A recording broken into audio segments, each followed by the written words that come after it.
and welcome to today's video, um, which is going to be first for a while, and that is a book talk, and today we're talking about Crossbones, which I have actually had on my shelf for a really long time, and I am ashamed I have not read it until now. I'm also recording this at like 4:30 in the morning on Tuesday, when this is supposed to go up at around 10 a.m. So, we'll see if I make it for that time.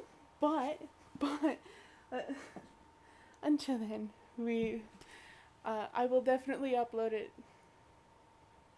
on the day. It just might not be at 10 a.m. Anyways, so yeah, I just finished this book. I have written nothing down like I would normally do for these, but you know what? I wanted to get a video out, and this is the video I wanted to get out in the first place, but I kept delaying finishing the book. And let me tell you, God, I know there's a second book. I do not own said second book. I will order it as soon as I am able, because oh my God. So, for those that know nothing about this book, first off, are you here? All of my reviews are spoiler reviews. Second, I would like to iterate this. I would like to say this. If you like pirates and magic, you'll like this book. More pirates than magic in this book, but like this at the end there's hints that there's gonna be more magic coming into the series, so maybe in the second book there's gonna be more magic. I'm really interested in the magic that Lorelai now has. But let's not talk about that right now. I want to just talk about all of the characters, and I'm just gonna say this right now. There's one character I relate to way too much, and it's awful because it's, in my opinion, one of the most traumatized characters in this book, and that is Kane Blackwater, who thinks he's a black spot of a Blackwater. Oh, poor Kane. But there's one particular line in like the last little bit of the book, and oh my God, it's when Lorelai hugs him. Like she hugs him, and it's just so sweet. He is hugged for the first time in I don't know how long, but it literally said he had forgotten what a hug felt like. If he could freeze time, he would take this one moment. That's a rough memorization of it. And oh my God. Like, are you kidding me? This. I relate to it too much, because personally, I haven't been hugged in years. It's honestly because I fear connections, so I just don't. I don't allow those kinds of things, kind of like Kane doesn't really allow those kinds of things. I relate to him too much. Now, before I get into talking more, I am going to say that this book, I believe, started as a Wattpad story, and then it got picked up for publication, and honestly, so glad to see that. So nice. I have no ill content towards Wattpad stories because some of them are actually good, aka this one. This one's not too shabby. There are some things that were very predictable, like how Flynn didn't actually betray Casilla, and all of that other and it actually being her sister that turned her into the Incendian army, and obviously Lorelai being the storm, uh, the last living storm. That was pretty obvious. Uh, there were a lot of obvious things. Let's just set it there. A lot of it obvious. It's fine. Because things in stories can be obvious, and they can still be good. They can. They can be amazing even when they're obvious. Like, what are you gonna do? But yes, so there were things in this book that were very painfully obvious, and I was kind of scratching my skin to be like, just tell them, just like reveal it. But you know what? It's fine. I Everything turned out okay in the end. No one really died except Rhoda and Lorelai briefly. And like I did shed some tears, but not many. My heart's kind of just breaking because I'm remembering of the time when Lorelai was stabbed in the chest. Because even though she was dead for like maybe 5 minutes, she was dead. Kane's reaction was real, and it's so raw. About Lorelai, I'm not gonna talk too much about her, despite her being like the main central focus of the story. Lorelai, despite not being raised around pirates, I feel like she's got a lot of pirate traits.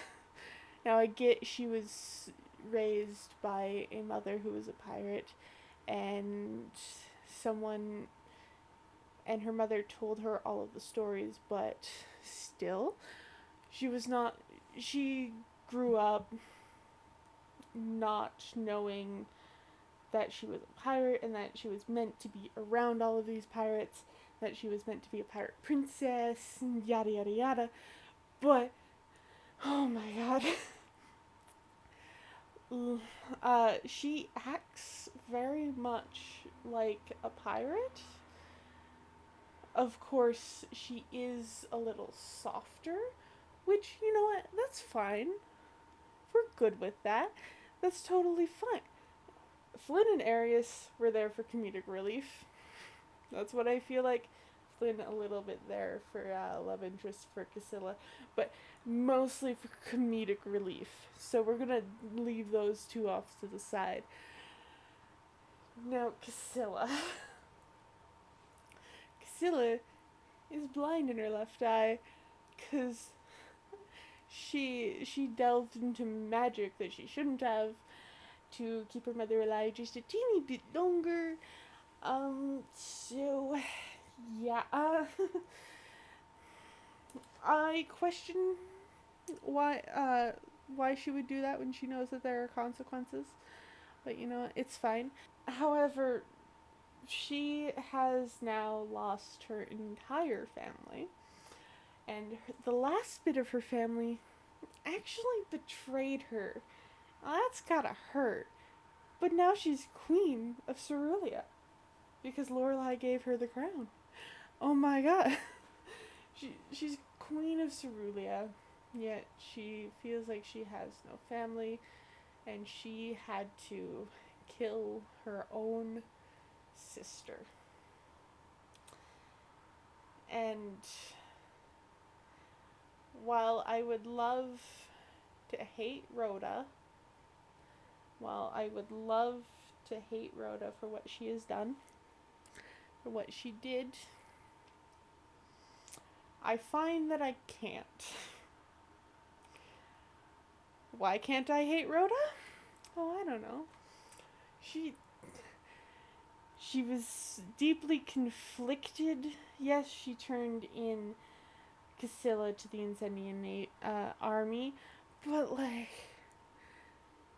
then she saved her sister from being hanged.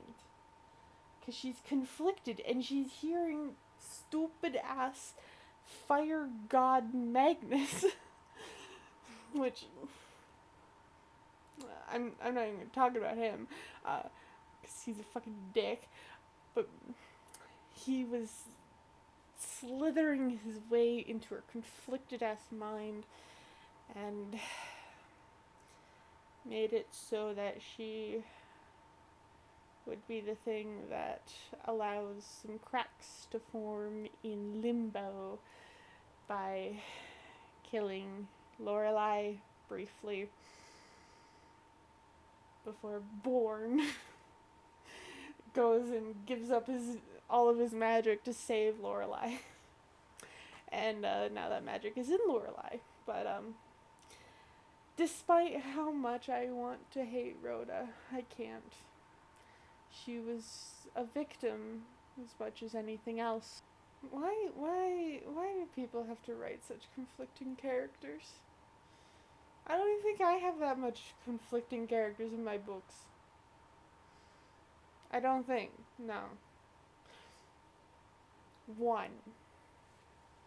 And you don't really see that until book 4, so I don't really have conflicting characters. I have one, and that's a huge part of book 4, so we're gonna just leave that where it is, because book 3 is not out. You have a simple synopsis, and you know nothing of what's going on in that book otherwise. You know that there's torture, you know that there's a lot of other stuff going on, but you don't know anything. I gave you the tiniest little bits, and that's nothing. Anyways, let's not talk about my book. Let's continue talking about Crossbones. So, yeah, I'm very conflicted on how to feel about Rhoda. And the fact that she pleaded for Casilla to end it meant she was fighting a battle she could not win inside her own mind. Because Magnus is a fucking... But you know what? It's fine. It's fine. I didn't cry at all during that part. We're not going to talk about that. I'm going to deny crying as much as Arius denied it. Also, I just want to say, I think his name's Lockhart. But Trials Master Lockhart, if that's not his name, I don't fucking know. He is such a dick. I get it. There's not much proof, but if someone is claiming to be the lost heir, believe them next time, my dude. Just believe them. And okay. Now I'm going to talk about Lorelai and her magic and everything, and how she believes that she didn't have any powers in the beginning, but I know she did, because when she was climbing that cliff and she was being chased by Magnus's lava creatures, she used her magic. She summoned rain. She did it. It was a clear ass day, and then suddenly it's raining when she needs it. That was her magic. She doesn't know, she didn't realize, and she still doesn't realize, but that was her magic. Makes me want to strangle the girl, because she's clueless. She's clueless as to what her magic is.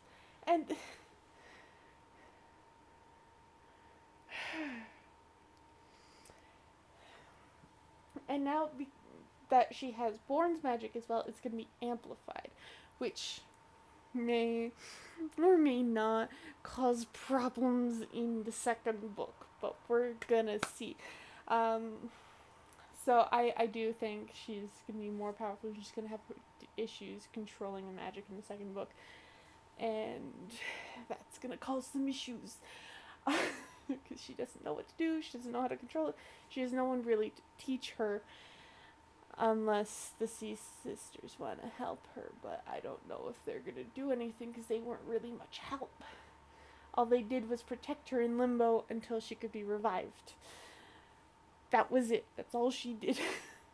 That's all they did for her. On the topic of Lorelai's magic, she registers that she doesn't know what's happening with it. She registers that she can sense something, and she fears it.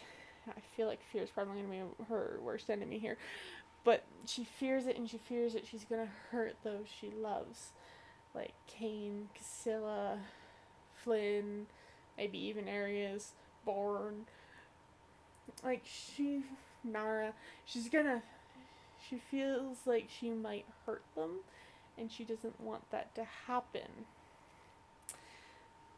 But I feel like that's inevitable, because it's already been said, it's been put out there, now that's just gonna happen regardless. So I liked seeing Lorelai's little journey from being a sweet, innocent peasant in Incendia to heir to becoming Lorelai Storm, no longer Lorelai Penny. And it was nice. It was a nice journey to see. So yeah, that's it for this video.